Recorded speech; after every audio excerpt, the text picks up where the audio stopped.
వందనాలండి. ఈరోజు మే 3వ తారీఖు. మృదువైన మాటలు చెప్పే బోధకులు మనకు కావాలి అన్నట్టుగా చెప్తూ ఉన్నారు. యెషయా 30:10లో దర్శనం చూడవద్దని దర్శనం చూచువారితో చెప్పువారును, యుక్త వాక్యములు మాతో ప్రవచింపకుడి, మృదువైన మాటల్నే మాతో పలుకుడి, మాయా దర్శనములను కనుడి అని ప్రజలు ప్రవక్తలతో చెప్తున్నారు. యూదా ప్రజలు కొందరు తమ దేవుని భద్రత నుండి దూరమై ఐగుప్తును ఆశ్రయించారు.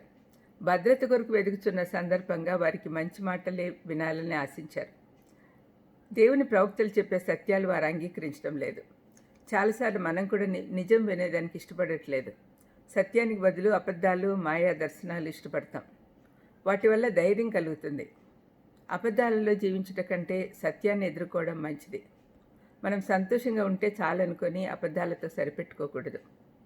యెషయా తీర్పును గురించి బోధించే సందేశకుడు మొహమాటం లేకుండా ఇజ్రాయేలీల పాపం బయటపెట్టి పవిత్రుడైన దేవుని ఎదుట నిలవజాలరు అని హెచ్చరించుట చేత వారు అతన్ని శిక్షించి శ్రమపెట్టి హతసాక్షిగా చంపారు.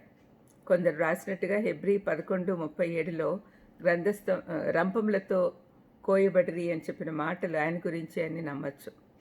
వారు దేవుని తీర్పును గురించి కాక ఆయన ప్రేమను గురించి మాత్రమే వినుటకు ఆశించారు. అందుకే మృదువైన మాటలే మాట్లాడమన్నారు. మృదువైన మాటలు వారిని సంతోషపెడతాయి. వాళ్ళని పొగుడుతూ ఉండాలన్నమాట. వారిని పొగిడితే సంతోషిస్తారు. కానీ యెషయా వారి మాట వినలేదు కాబట్టి చంపేశారు. ఈ చివరి దినాల్లో కూడా ఇదే జరుగుతుంది అని పౌలు చెప్తూ ఉన్నాడు.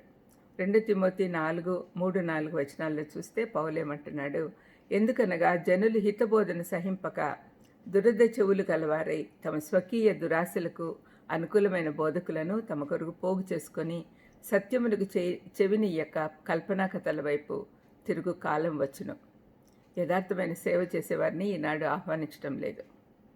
ఒక విశ్వాసి సంఘంలో సందేశం విని బయటకు వచ్చాక ఈ విధంగా అన్నాడు, ఈరోజు సందేశం చాలా కదిలించింది, ఓదార్పు స్వాంతన ఇచ్చింది, సంతృప్తినిచ్చింది అని అన్నాడు. అయితే మిగిలిన సంఘస్థుల స్పందన గమనించండి. కదిలించటను బట్టి వారు మనస్సాక్షి వారిని ప్రశ్నిస్తుంటే సందేశం మధ్యలోనే సగం మంది బయటికి వెళ్ళిపోయారు. స్వాంతన ఆదరణ ఇచ్చేదిగా ఉన్నందున మిగిలిన వారు హాయిగా నిద్రపోయారు. సంతృప్తినిచ్చింది కాబట్టి ఆ సందేశకుని మరి ఎప్పుడు సంఘానికి ఆహ్వానించలేదు. సరైన విధంగా బోధిస్తే వాక్యం తప్పక విశ్వాసాన్ని కదిలించి ఉత్తేజపరుస్తుంది.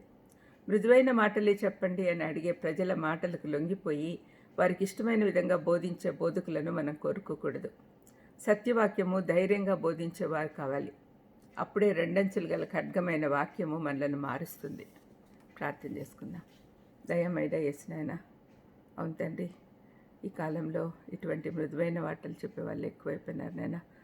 తండ్రి, మేము అటువంటి వారిని గుర్తించి దూరంగా ఉండడానికి మాకు కావాల్సిన వివేచన దయచేయమని యేసుక్రీస్తు నామములో వేడుకొంచున్నాను తండ్రి. ఆమెన్. God bless you.